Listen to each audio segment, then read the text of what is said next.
வணக்கம். நான் உங்கள் குரு த ஆல்கெமிஸ்ட். இன்னைக்கு ஒரு இன்ட்ரெஸ்டிங் சப்ஜெக்ட். நான் வந்து ட்ரேடிங் பண்ணும்போது கொஞ்சம் ஸ்ட்ரகிள் பண்ணிட்டு இருந்தேன் இனிஷியல் ஸ்டேஜஸ்ல. ஒரு ஜெயிச்ச ஒரு பெரிய ஆள், தோத்துட்டு ஜெயிச்ச பெரிய ஆளை போய் பார்த்தேன். அவர்கிட்ட போயிட்டு நீங்க எப்படி சார் ஜெயிச்சீங்க அப்படின்னு சொல்லிட்டு கேட்டேன். அவருக்கு அப்பயே ஒரு 75-78 வயசு, ஒரு 10 வருஷத்துக்கு முன்னாடி. அவர் ஒரு சில விஷயம் சொன்னார்.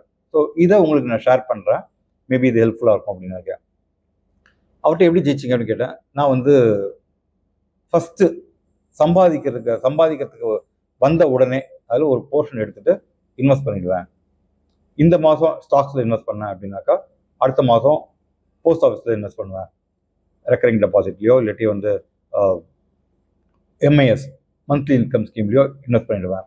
முன்னாடி இந்திரா விகாஸ் பத்திர அப்படின்றது 100 போட்டால் 4.5 வருஷம் 5 வருஷத்தில் அது டபுள் ஆகிடும். அதில் 100 கிடைச்சா 100 போடுவேன், 200 கிடைச்சா 200 போடுவேன்.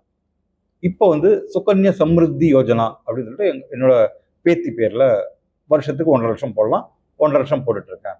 ஸோ இது வந்து என்னோட அசட்டை டிஃப்ரெண்ட் இடத்துல அலோகேட் பண்ணிடுவேன். அடுத்தது இன்சூரன்ஸ் ரொம்ப ரொம்ப ரொம்ப கிரிட்டிக்கல். மெடிக்கல் இன்சூரன்ஸ் எடுத்து வச்சுப்பேன். 20 லட்சத்துக்கு இன்சூரன்ஸ் எடுத்து வச்சுப்பேன். எனக்கு உடம்பு சரியில்லை, போயிட்டு அப்போலோ ஆஸ்பத்திரியில் போய் படுத்தேன், நீங்கள் பார்க்க வந்தீங்கன்னாக்கா உங்களுக்கு ராயல் ட்ரீட்மெண்ட் கிடைக்கும். எனக்கு ராயல் ட்ரீட்மெண்ட் கிடைக்குதோ இல்லையோ, உங்களுக்கு ராயல் ட்ரீட்மெண்ட் கிடைக்கும். அந்த இடத்துல உங்களால் வெல்கம் பண்ண முடியும்.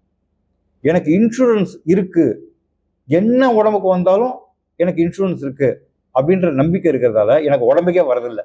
அவர் சொன்னது, உங்களுக்கு பிரச்சனை இருந்தே இருந்தது, இன்சூரன்ஸ் இல்லை அப்படின்னாக்கா உங்களுக்கு you end up making bigger disease அப்படின்னு சொல்லிட்டு ரொம்ப அற்புதமாக சொன்னார். ஸோ நான் கிட்டத்தட்ட 40 வருஷமா இன்சூரன்ஸ் கட்டிருக்கேன். இதுவும் ஒரு வாட்டி கூட அந்த இன்சூரன்ஸ் கிளைமே பண்ணதில்லை. பட் நான் ரொம்ப சந்தோஷப்படுறேன். என்னோட நம்பிக்கை என்னன்னாக்கா, இந்த இன்சூரன்ஸ் எடுத்ததால எனக்கு உடம்புக்கு வந்தாலும் பிரச்சனை இல்லை, இருக்கிறதுலே பெஸ்ட் ஹாஸ்பிட்டலில் போய் ட்ரீட்மெண்ட் எடுத்துப்பேன் அப்படின்ற நம்பிக்கையால எனக்கு உடம்புக்கு வரலைங்க. இதான் விஷயம் அப்படின்னு சொன்னார். அடுத்தது, ஐ ஹெல்ப் பீப்புள், மக்கள் தான் ரொம்ப முக்கியம் அப்படின்னு சொன்னார். எங்கள் ஊர்லேருந்து ஒருத்தர் வந்தான், அவன் வந்து தூத்வாலா கிராமத்துலேயே வந்தான். அவனுக்கு வந்து பசுமாடு வாங்குறதுக்கு ஒரு 2 லட்சம் பைசா கொடுத்தேன். அக்ரிமெண்ட் என்ன அப்படின்னாக்கா, நீ வந்து பசுமாட்டை எங்கள் வீட்டில் எட்டுன்னு வந்து கறக்கணும். ஓகே, 1 லிட்டருக்கு நான் 2 ரூபா கம்மியாக தருவேன், எனக்கு வட்டி வேண்டாம் அப்படின்னு சொல்லிட்டு கொடுத்த பைசா அவன் எட்டு வந்து கொடுத்துருவான். எனக்கு என்ன அப்படின்னாக்கா, நல்ல பசும்பால் கிடைக்குது, தண்ணி ஊற்றாத பசும்பால், கலப்படம் இல்லாமல் பசும்பால் கிடைக்குது. எங்கள் வீட்டில் லேடிஸ்லாம் இருக்காங்க, அவங்க வந்து கீரை வீட்டில் மீந்து போன பொருளாக பசுமாட்டுக்கு போட்டுருவாங்க. ஸோ அவனுக்கு வைக்கல் செலவு மிச்சம், அதுக்கு மற்ற செலவு மிச்சம், பெஸ்ட் குவாலிட்டி ஃபுட் கொடுத்துட்றோம். எங்கள் ஒய்ஃபுக்கு மாடை பார்த்து தொட்டுக்க முடியல, புண்ணியம் வேற. ஸோ இதை மாதிரி பண்ணுறதால எனக்கு வட்டி கணக்கு கூட இதில் ஜாஸ்தி பைசா வந்துருச்சு. He's happy, I am happy. அது மாதிரி எங்கள் ஊர்லேயே ஒரு குக்கு ஒருத்தன் வந்திருந்தான், கேட்ரிங் கான்ட்ராக்டர். அவனுக்கு வந்து பாத்திரம்லாம் வாங்குறதுக்கு பைசா கொடுத்தேன். 2 லட்சம் தான் பைசா கொடுத்தேன். போன மாதத்துக்கு முந்தின மாதம் என் பேத்தி கல்யாணம் நடந்தது. யூஸ்வலாக சேட்டுங்கெலாம் வந்து கல்யாணம் பண்ணும்போது 45 லட்சம் 50 லட்சம் சாப்பாடுக்கு மட்டுமே செலவழிப்பாங்க. மினிமம் 30லேருந்து 35 ஸ்வீட் போடுவாங்களாம், 40 லட்சம் செலவழிப்பாங்களாம். ஸோ இவருக்கு நான் 2 லட்சம் கொடுத்து ஹெல்ப் பண்ணதால இந்த கேட்ரிங் கான்ட்ராக்டர், நான் வந்து யூஸ்வலாக கான்ட்ராக்ட் எடுத்தால் 40 லட்சம் 50 லட்சம் சார்ஜ் பண்ணுவேன்.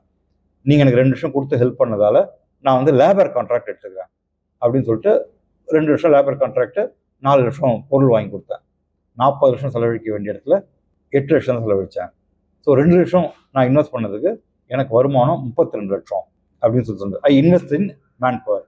ஸோ ஒரு சில பேர் என்னை ஏமாற்றி இருக்காங்க, தட்ஸ் ஓகே. நான் எனக்கு வந்த பைசா, ஹெல்ப் பண்ணி எனக்கு வந்த பைசா எனக்கு நிறைய ரிட்டர்ன் கொடுத்துருச்சு. ஐ எம் ஹாப்பி ஆல்சோ அப்படின்னு சொல்லி சொன்னார். அடுத்தது என்னன்னாக்கா, ஈக்விட்டியில் ஒரு நல்ல கம்பெனி, டாடா குரூப் கம்பெனி மாதிரி ஒரு கம்பெனியில் நாளை கவுராது, இந்த கம்பெனியை இன்னொருத்தன் ஆரம்பிக்க முடியாது. டாடா என்என்சியில் வந்து நீங்கள் நானும் ஆரம்பிச்சிட முடியுமா? டீ கடை யார் வேணாலும் ஆரம்பிச்சிடலாம், ஒரு ஹோட்டலில் யார் வேணாலும் ஆரம்பிச்சிடலாம் இல்லையா? டாடா என்என்சியில் ஆரம்பிக்கணும் அப்படின்னாக்கா உங்களுக்கு 2 லட்சம் கோடி ரூபாய் பைசா வேணும், கவர்மெண்ட்டே சப்போர்ட் வேணும், நீங்கள் நம்பிக்கையான ஆளாக இருக்கணும், இதெல்லாம் தான் ஆரம்பிக்க முடியும். இதை மாதிரி யாராலையும் உடனே ஆரம்பிக்க முடியாத பிஸ்னஸ்ஸு, இந்த பிஸ்னஸ் இருந்தால் தான் நாடு முன்னேறும் அப்படின்ற பிஸ்னஸ்ஸு, இதில் மார்ஜின் இருக்குது, நல்ல ப்ரொமோட்டர். இதை மாதிரி கம்பெனியை எப்பப்பெல்லாம் கம்மியாகிறதோ நான் வாங்கி போட்டுட்டே இருப்பேன். டிவிஎஸ் மோட்டார்ஸு 27 ரூபாய்க்கு வாங்கி போட்டேன், நீங்கள் 3500 ரூபாய்க்கு வந்துட்டான். அதுக்குள்ளே ரைட்ஸு போனஸ்லாம் வேறு கொடுத்துருக்கான், அது எங்கே போயிருக்குன்னு தெரியும் இல்லையா? ட்ரெண்ட்ன்ற கம்பெனி 40 ரூபாய்க்கு வாங்கியிருக்காரு, 8200 போயிட்டு கொஞ்சம் கீழே இறங்கியிருக்கான். ஸோ இது மாதிரிலாம் நிறையெல்லாம் கூட இன்வெஸ்ட் பண்ணல. எஸ்பிஐயில் 2000 he has invested 100 shares. அவர் சொல்றாரு எஸ்பிஐ வந்து too big to fail. SBI கவுந்தது அப்படின்னாக்கா இந்தியாவே கவுந்துரும். இந்தியாவில் முகேஷ் அம்பானி நடுத்தல நான் நிற்கிறேன் அப்படின்னு வார்த்தை சொன்னார். ஸோ 2027 ரூபா 28 ரூபாய்க்கு அவர் வந்து 100 ஷேர் தான் வாங்கியிருக்காரு. அப்போ வந்து 100 rupee face value. Okay, so அதை வந்து 10 பிரிச்சிருக்காங்க, 1000 ஷேர் வந்திருக்கு. அதுக்கப்புறம் 2 பிரிச்சிருக்காங்க, 5000 ஷேர் ஆயிருக்கு. ஒரு போனஸ் கொடுத்துருக்காங்க 10,000 ஷேரு. இவர் இன்வெஸ்ட் பண்ண 27,000 ரூபாய் இன்னைக்கு கிட்டத்தட்ட 12.5 கோடி. பெரிய இன்வெஸ்ட்மெண்ட் பண்ணல, 27,000 தான் இன்வெஸ்ட் பண்ணிருக்காரு. அவர் சொல்றாரு, நான் இது மாதிரி ஒரு 10-15 கம்பெனி இன்வெஸ்ட் பண்ணேன். அந்த கம்பெனியில் ஒரு 4 கம்பெனி ஜீரோவே ஆயிடுது. ஓகே, ஆனா எனக்கு ஜீரோ ஆன பைசா பார்த்தீங்கன்னா ஒரு 20,000 தொலைச்சிருப்பேன். பட் இந்த எஸ்பிஐ மட்டும் கொடுத்த பைசா எனக்கு 12.5 கோடி பைசா அப்படின்னு சொல்லிட்டு ரொம்ப அற்புதமா எனக்கு எக்ஸ்பிளைன் பண்ணாரு. டூ பிக் டு ஃபெயிலு, நாளைக்கு ஆரம்பிக்க முடியாத கம்பெனி, பேன் இந்தியா பிரசன்ஸ் இருக்கிற கம்பெனி, கவர்மெண்டோட சப்போர்ட் இருக்கிற கம்பெனி, இது நல்ல மேனேஜ்மெண்ட். இது மாதிரி கம்பெனியில் சின்ன சின்ன இன்வெஸ்ட்மெண்ட் 2 ஷேர் 3 ஷேர் ட்ரெண்டில் நீங்கள் ஒரு 5 ஷேர் வாங்கி போடுறது 20 ரூபாய்க்கு வாங்கி போடுறீங்க, 8,500 ரூபா போயிட்டால. ரியல் எஸ்டேட், தங்கம், எதில் போட இந்த பைசா கிடைக்காதுல்ல. நல்ல கம்பெனி வாங்குங்க. ஈடி வெல்த்னு சொல்லிட்டு மண்டே அன்னைக்கு ஒரு அற்புதமான நியூஸ் பேப்பர் வருது. அதில் டாப் 100 கம்பெனிஸ் ஆஃப் இந்தியான்னு சொல்லிட்டு ரேங்க் பண்ணுறான். அந்த ஷேரில் உங்களுக்கு எந்த ஷேரை பிடிச்சிருக்கோ, உங்களுக்கு தோணும் இல்லையா, அமிர்தாஞ்சன் கவராதுப்பா, கோல்கேட்டு டெய்லி நான் யூஸ் பண்ணுறேன், கோல்கேட் கவராது அப்படின்னு ஒரு 5-6 கம்பெனி மேலே ஒரு அட்டாச்மெண்ட் இருக்கும்ல, இமாமி, டாபர், இது மாதிரி கம்பெனி. இந்த கம்பெனியில் 1 ஷேர் 2 ஷேர் 5 ஷேர் வாங்கி போடுங்க. உங்கள் பசங்களை என்கரேஜ் பண்ணுங்க. 2 ஷேர் வாங்கி போட. பிட்சா வாங்கணும் அப்படின்னு சொன்னாக்கா பிட்சா உடம்பு கெடுதல். ஓகே, பிட்சா வாங்கி கொடுக்காதீங்க, நல்லது வாங்கி கொடுங்க. பிட்சா வாங்கி கொடுக்காம அந்த பைசாக்கு 1 ஷேர் வாங்கி போடுங்க. யூ டோன்ட் நோ அந்த 1 ஷேர் எங்கே போகும் உங்களுக்கு தெரியாது இல்லையா. I give you few examples. நீங்கள் வந்து இன்ஃபோசிஸில் 10,000 ரூபா போட்டிருந்தாக்கா 10 கோடி ரூபாய் அப்படின்றாங்க 92ல். 10,000 ரூபா நம்ம இதுக்கும் செலவழிச்சிருப்போம் இல்லையா. இதை எப்படி கட்டுப்படுத்துறது, எப்படி வந்து ஈக்விட்டி மார்க்கெட்டில் நல்ல ஷேரில் இன்வெஸ்ட் பண்ணுறது. 10ல் 6 ஃபெயிலியர் வச்சுக்கோங்க, 4 ஜெயிச்சா போதும். உங்கள் வாழ்க்கையே திசை திருப்பி விட்டுரும், எங்கே போவீங்கன்னே தெரியாது.